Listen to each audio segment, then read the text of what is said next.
நம்ம சேனலை பார்த்துட்ருக்க அனைத்து நண்பர்களுக்கும் வணக்கங்க. இப்போ இந்த பதிவுகளில் நம்ம என்ன பார்க்க போகிறோம் அப்படின்னு பார்த்தீங்கன்னா, மரநெல்லிக்காய் பற்றி தாங்க பார்க்க போகிறோம். மரநெல்லிக்காய் பார்த்திங்கன்னா நமக்கு எல்லாருக்குமே தெரிஞ்ச ஒரு பழம் தாங்க. இந்த பழம் சாப்பிட்றதுனால நிறைய மருத்துவ குணங்கள் இருக்குதுன்னு நமக்கு தெரியும். இந்த பழம் பார்த்திங்கன்னா கடவுள் நமக்கு கொடுத்த வர பிரசாதனம் கூட சொல்லலாம். ஏன்னா இந்த பழத்தில் அவ்வளோ மருத்துவ குணங்கள் இருக்குங்க. இந்த பழம் சாப்பிடும் பொழுது நம்ம உடம்புல நிறைய பிரச்சனைகளுக்கு ஒரு நல்ல தீர்வாக இருக்குதுன்னு கூட சொல்லலாம். டெய்லியும் கூட இந்த பழத்தை நம்ம சாப்பிட்லாம். ஏன்னா இதில் நிறைய மருத்துவ குணங்கள் அவ்வளோ அடங்கியிருக்குன்னு கூட சொல்லலாங்க. நமக்கு தெரிஞ்ச விஷயங்கள் என்னவோ கொஞ்சம் தாங்க. ஆனால் இதில் நிறைய விஷயங்கள் வந்துட்டு நமக்கு நல்லதாக இருக்குது. அது என்னென்ன அப்படிங்கிறத பற்றியெல்லாம் இந்த பதிவுகள் மூலம் உங்ககிட்ட நான் சொல்லணும்னு நினைக்கிறேன். அதுக்கு முன்னாடி நம்ம சேனலை இப்போ தான் நீங்கள் ஃபஸ்ட் டைம் பார்க்குறீங்கன்னா சேனலை மறக்காமல் சப்ஸ்கிரைப் பண்ணிவிட்டு அப்படியே பக்கத்தில் இருக்கும் நோட்டிஃபிகேஷனுக்கான பெல் ஐக்கனை கிளிக் பண்ணி வச்சுக்கோங்க. வீடியோவை ஸ்கிப் பண்ணாமல் முழுசாக பாருங்கள். அப்போ தான் நான் சொல்ல வர பயனுள்ள தகவல்கள் கூட உங்களுக்கு புரியும். இப்போ வாங்க நம்ம வீடியோக்குள்ளே போகலாம். இந்த நெல்லிக்காய்க்கு மரநெல்லிக்காய் அப்படின்னு கூட சொல்லுவாங்க. மரநெல்லி வந்துட்டு பெரிய நெல்லியாக இருக்குது பார்த்திங்கன்னா, அதுதான் மரநெல்லிக்காய்ன்னு சொல்லுவாங்க. இதில் பார்த்திங்கன்னா வைட்டமின் சி, ஆன்டி ஆக்சிடென்ட்கள் மற்றும் இரும்பு சத்து இதெல்லாம் பார்த்திங்கன்னா அதிகமாகவே இருக்குது. அது மட்டும் இல்லாமல் இது நோய் எதிர்ப்பு சக்தியை அதிகரிக்கக்கூடிய தன்மை இருக்குதுன்னு கூட சொல்லலாங்க. இதை சாப்பிட்றதுனால நம்மளோட செரிமானம் பார்த்திங்கன்னா மேம்படுதுன்னு சொல்கிறாங்க. முடி உதிர்வை தடுத்து சர்க்கரையோட அளவை கட்டுக்குள்ளே வச்சுருக்க இந்த மரநெல்லிக்காய் பெரிதும் பயன்படுறதா சொல்கிறாங்க. அது மட்டும் இல்லாமல் நம்மளோட கண் பார்வை தெளிவு மற்றும் சரும ஆரோக்கியத்திற்கு இது ஒரு மிகவும் சிறந்த நல்ல பழமாக இருக்குன்னு கூட சொல்லலாங்க. இதில் பார்த்திங்கன்னா வைட்டமின் சி அதிகமாக இருக்கிறதுனால நமக்கு காய்ச்சல் இல்லைன்னா தொற்றுகளிலிருந்து உடல் வந்துட்டு காக்கப்படுறதா சொல்கிறாங்க. நம்மளோட முடி வளர்ச்சிக்கு இந்த பழம் பார்த்திங்கன்னா பெரிதும் பயன்படுறதா சொல்கிறாங்க. முடி உதிர்வை தடுத்து தலைமுடியை வலுவாகவும் பளபளப்பாகவும் மாற்றக்கூடிய தன்மை பார்த்திங்கன்னா இந்த மரநெல்லிக்காய்க்கு இருக்குங்க. செரிமான பிரச்சனை இருக்கவங்க இந்த பழம் சாப்பிடும்போது வயிற்று பிரச்சனைகள் மற்றும் மலச்சிக்கலை போக்கக்கூடிய தன்மை பார்த்திங்கன்னா இதுக்கு நிறையவே இருக்குது. நம்மளோட உடம்புல இருக்கக்கூடிய கெட்ட கொழுப்பை குறைச்சி நம்மளோட இதயத்தை பலப்படுத்தக்கூடிய தன்மை பார்த்திங்கன்னா இந்த பழத்திற்கு நிறையவே இருக்குது.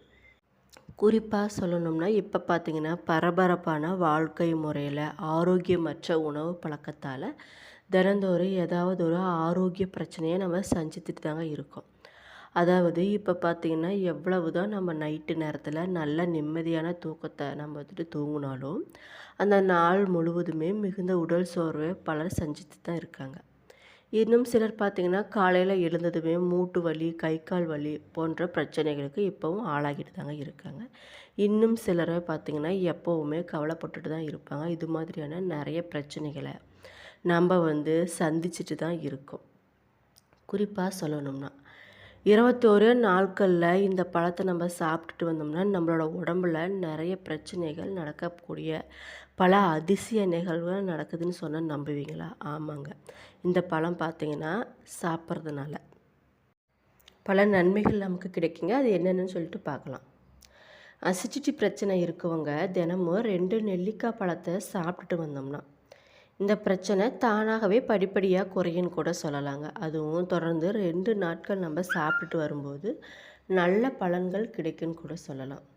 குறிப்பாக சொல்லணும்னா வாயு தொல்லை, மலச்சிக்கல் பிரச்சனை இருப்பவங்க பார்த்திங்கன்னா தினமும் இந்த பழத்தை சாப்பிட்டுட்டு வரும்போது உடனடியாக இந்த மலச்சிக்கல் பிரச்சனை, வாயு தொல்லைக்கு சிறந்த நிவாரணமாக இருக்குன்னு கூட சொல்லலாம்.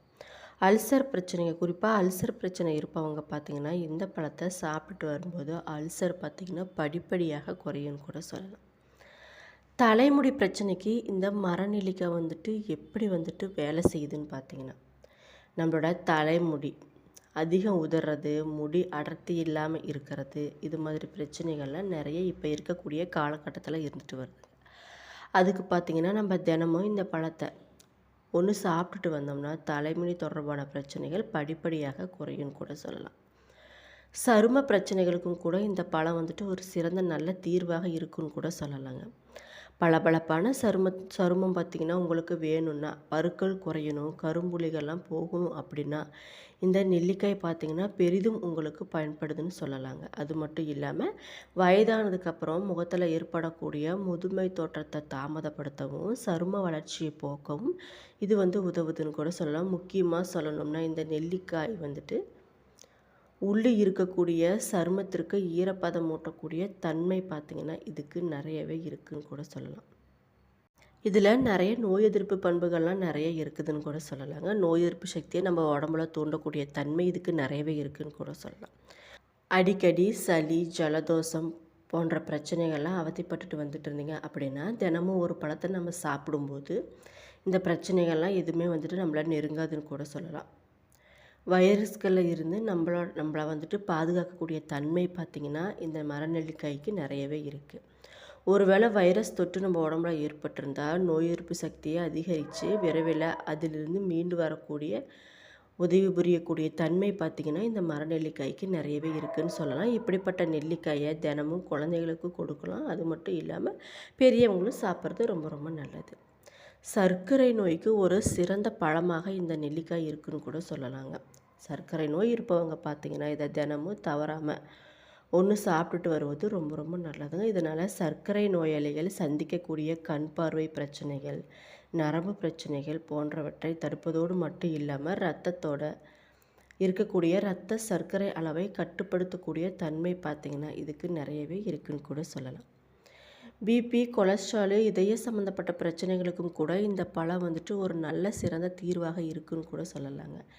பிபி, கொலஸ்ட்ரால் அதிகம் இருக்கவங்க பார்த்திங்கன்னா இந்த நெல்லிக்காயை தினமும் சாப்பிட்லாம். பிபி, கொலஸ்ட்ரால் குறைவதோடு மட்டும் இல்லாமல் அதால் சந்திச்சுட்டு வரக்கூடிய இதய பிரச்சனைகளோட அபாயமும் படிப்படியாக குறையக்கூடியதாக இருக்குன்னு கூட சொல்லலாங்க. இது சாப்பிட்றதுனால நம்மளோட கண் பார்வை பார்த்திங்கன்னா தெளிவாகவும் கண் ஆரோக்கியமாகவும் இருக்குன்னு கூட சொல்லலாம்.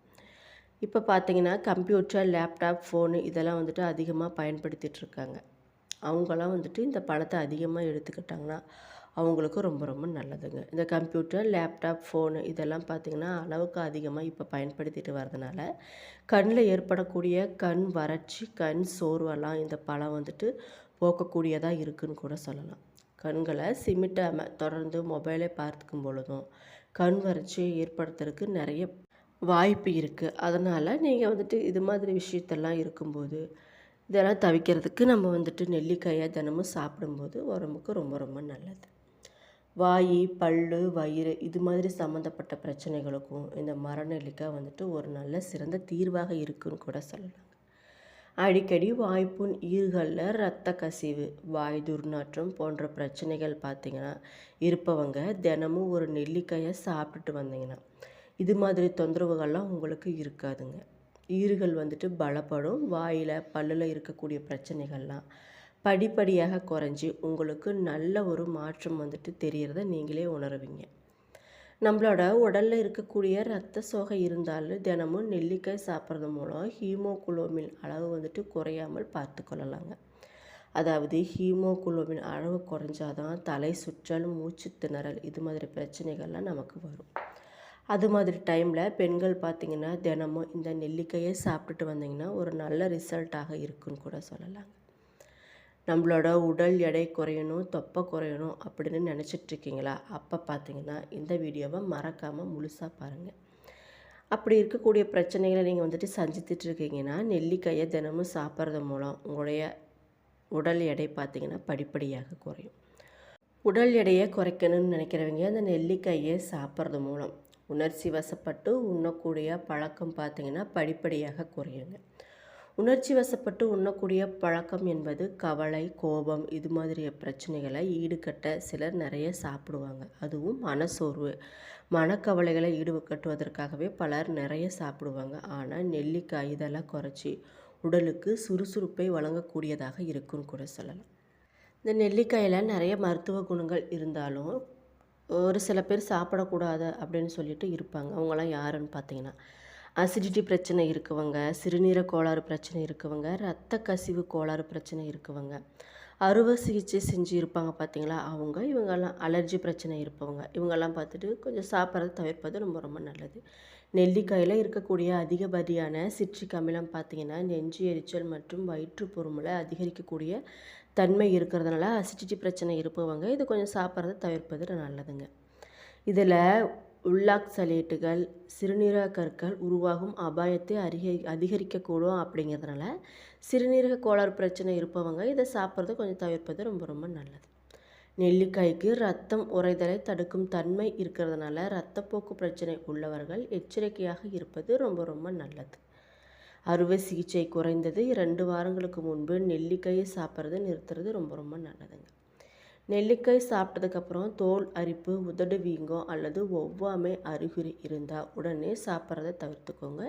எந்த ஒரு பழத்தை நம்ம சாப்பிடும்போதும் டாக்டரோட பரிந்துரைப்படி சாப்பிட்றது ரொம்ப ரொம்ப நல்லது.